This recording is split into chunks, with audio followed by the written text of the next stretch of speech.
رسول اللہ صلی اللہ علیہ وسلم نے فرمایا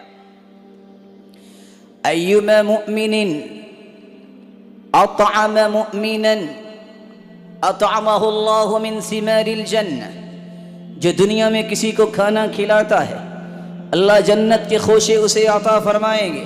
وَأَيُّمَا مُؤْمِنٍ سَقَى مُؤْمِنًا سَقَاهُ اللَّهُ مِنْ رَحِيقِ الْمَخْتُومِ، جو دنیا میں کسی کو پانی پلاتا ہے اللہ رحیق المختوم کی خالص شراب جنت میں اسے پلائیں گے۔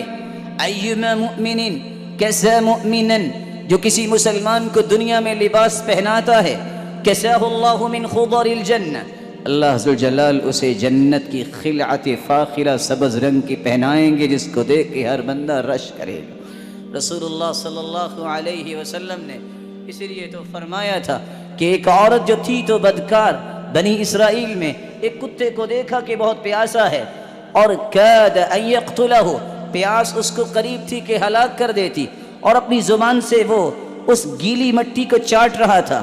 اس نے اپنا دوپٹہ اتارا، اپنے موزے کو باندھا، کنویں سے پانی نکالا، کتے کو پانی پلا دیا، اللہ نے اس کی بخشش فرما دی۔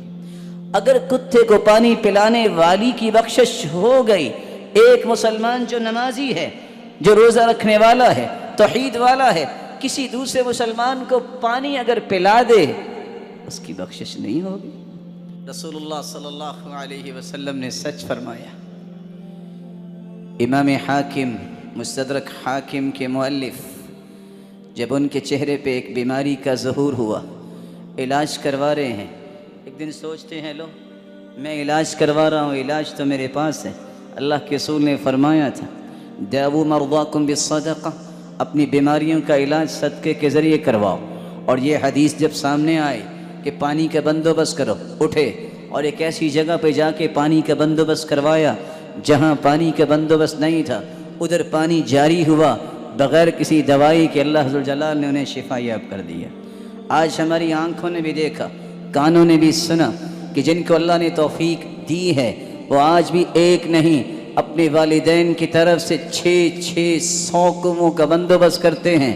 کاش کسی شخص کو آج بھی توفیق ملے کہ اس حدیث پہ عمل کرتے وقت 600 نہیں تو کم از کم ان 60 گھروں میں تو پانی پہنچانے کا بندوبست کرے جو بیچارے پانی سے محروم ہیں، اور جن کی نیک اور صالحہ بچیاں 6 سے 4 گھروں کو گزار کے آگے سے پانی بھر کے لاتی ہیں۔ مسلمانوں کو رفاہ عامہ کا کام کیوں سونپ رکھا ہے عہدیداروں کو؟ میں اور آپ بھی ذمہ دار ہیں، مسلمان ہیں، ہمیں بھی ان باتوں کا خیال رکھنا چاہیے۔ مومن تو وہ ہوتا ہے جو اپنے لیے پسند کرتا ہے وہ دوسرے بھائی کے لیے بھی پسند کرتا ہے۔